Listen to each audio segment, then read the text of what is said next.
नमस्कार, मैं हूं अजय कुमार और आप देख रहे हैं द देसी अड्डा। हमारे साथ एक बार फिर जुड़ चुके हैं द देसी अड्डा के बड़ी संपादक राकेश तिवारी। देखिए, एनडीए और महागठबंधन की चर्चाओं के बीच एक पार्टी है एआईएमआईएम। इसको भी आप दरकिनार नहीं कर सकते। एआईएमआईएम आज लगभग 30 से 32 सीटों पे चुनाव लड़ने का ऐलान करने वाली है। तो क्या होगी उनकी भूमिका इस चुनाव में, आज इसी पर हम चर्चा करते हैं और बात करते हैं राकेश जी से।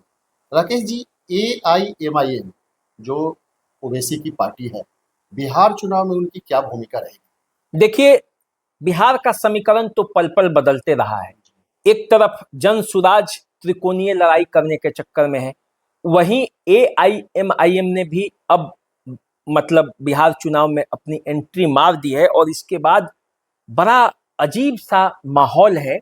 किसका टिकट कटेगा और किसके टिकट कटने के बाद क्या समीकरण बनेगा, ये इन पार्टियों पर, इन छोटी पार्टियों पर भी निर्भर करेगा। तो क्या कौन जीतेगा? बागी उम्मीदवारों के लिए रास्ता है कि कौन जीत? सीमांचल में देखिए, सीमांचल में मजबूत दावेदारी है एआईएमआईएम की और सीमांचल की पूरी पॉलिटिक्स को एआईएमआईएम बदलने वाली है। देखिए, पिछले चुनाव में 5 विधायक जीते थे। भले आरजेडी ने उन्हें फोड़कर 4 विधायकों को अपने पाले में ले आई, लेकिन इस बार भी एआईएमआईएम पूरे दावेदारी में है। आप देखें, ओवैसी जब बिहार आए इसी चुनाव को लेकर और किस तरह से फिजा उन्होंने बदला भी उनके सभा में दिखाई दी। अब उसका नतीजा ये है कि 32 सीटों पर बिहार में एआईएमआईएम चुनाव लड़ने जा रही है, ऐलान कर चुकी है।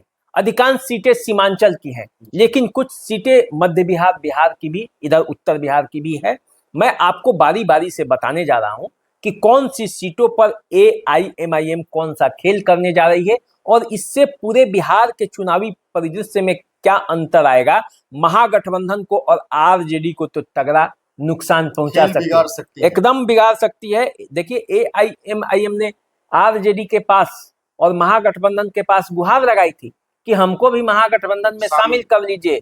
हम जब शामिल होंगे तभी महागठबंधन पूरा होगा, हमारे बगैर महागठबंधन का अस्तित्व पर खतरा है, कई सीटों पर हम नुकसान पहुंचा सकते हैं। लेकिन इसके बावजूद महागठबंधन ने एआईएमआईएम को अपने पास जगह नहीं दी। तो उसका नतीजा यह हुआ कि एआईएमआईएम ने अब 32 सीटों पर अपने उम्मीदवार उतारने का ऐलान कर दिया है। प्रदेश अध्यक्ष जो हैं एआईएमआईएम के, अख्तरुल ईमान, उन्होंने घोषणा की है कि 16 जिलों के 32 सीटों पर चुनाव लड़ेंगे और जो वो जिले हैं उसमें किशनगंज, पूर्णिया, कटिहार, अररिया, ये महत्वपूर्ण है। और ये सीमांचल के जिले हैं जहां पे मुस्लिम आबादी अधिक है और यदि मुस्लिम आबादी के बीच वोटों का बंटवारा होगा तो आप समझ सकते हैं कि नुकसान किसको होगा और नफा किसे होगा। तो देखिए, एआईएमआईएम जिन सीटों पर अपना उम्मीदवार उतारने जा रही है उसमें किशनगंज की 4 सीटें हैं। किशनगंज, कोचाधामन, बहादुरगंज और ठाकुरगंज, इन 4 सीटों पर एआईएमआईएम अपना उम्मीदवार उतारेगी। पूर्णिया के 3 सीट हैं, अमौर, बयासी और कसबा। इसके अलावे कटिहार के 5 सीट हैं, बलरामपुर, प्राणपुर, मनिहारी, बरारी और कदवा। अररिया के भी 2 सीट हैं, जोकीहाट, अररिया। गया के 2 सीट हैं, शेरघाटी और बेलागंज।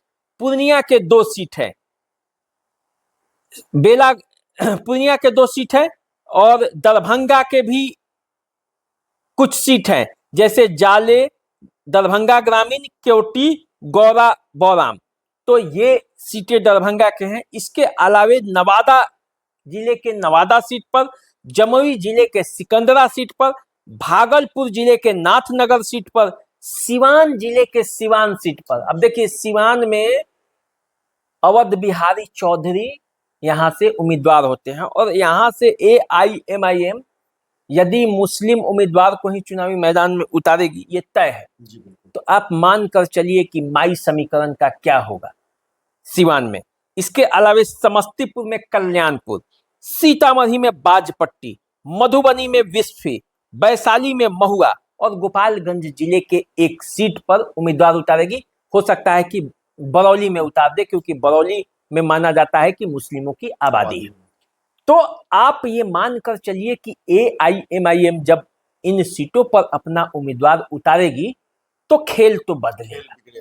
अब कैसा प्रत्याशी उतारती है इस पर निर्भर करता है।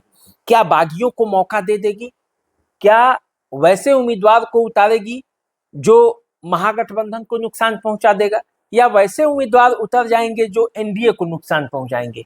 ये देखना है जब उम्मीदवारों के नामों की घोषणा होगी। लेकिन देखिए, अख्तरुल इमान ने ये कह दिया है कि AIMIM को हल्के में नहीं लेना है, जो हल्के में इसे लेगा वो खुद हल्का हो जाएगा। तो अब समझिए कि राजनीति कहाँ चल रही है। महागठबंधन और कांग्रेस को अब ये सोचना है कि AIMIM जो अपनी राजनीति इस चुनाव में चल रही है उसका काट उसके पास क्या है, मुसलमानों के वोट को किस तरह गोलबंद करने में कैसे सफल होगी। देखिए, असली खेल तो यही है ना, मुसलमानों के वोट को कैसे बांट लिया जाए, मुसलमानों के वोट को कैसे एकजुट कर लिया जाए।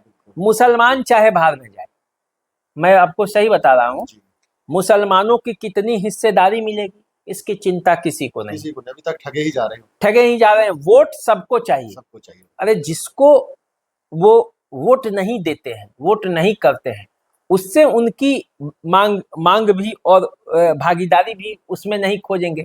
लेकिन जिन्हें वोट देते हैं और जिनके वोटों पर आप सत्ता की सवारी करते हैं, उनको तो भागीदारी देनी ही पड़ेगी, और नहीं दीजिएगा तो वोटों में बिखराव तो होना तय है। तो जब वोटों में बिखराव होगा तो आप समझिए कि किसका बेड़ा पार लगेगा। हालांकि सभी दलों की स्थिति यदि आप देखेंगे तो एक ही है, सच्चे जो कार्यकर्ता है ना, वो कहीं ना कहीं से जमीन पर पीछे ही जाते हैं। वो उनको टिकट तो मिलता ही नहीं है, कई बहुत जो बरसों बरसों तक झोला ढोते हैं। यदि उनकी सेटिंग ऊपर से नहीं है, मुझे जो लगा इस पूरे चुनाव में ऊपर से सेटिंग नहीं है, तो नीचे केवल काम करते करते झोला ढोते ढोते आप साफ हो जाइएगा, आपको कोई पूछने वाला नहीं। तो कभी माई समीकरण के बदौलत सत्ता में काबिज रहने वाले महागठबंधन आज ओबीसी के एंट्री से कहीं ना कहीं उनके चेहरे पे चिंता और पसीने की लकीर खींच रही है। ओवैसी 32 सीटों पर नामों की घोषणा करने वाले हैं। क्या गुल खिलाएंगे ये आने वाला समय बताएगा। तो आप इंतजार कीजिए एक नई चर्चा के लिए, और एक बार फिर हम उपस्थित होंगे। तब तक के लिए नमस्कार। नमस्कार।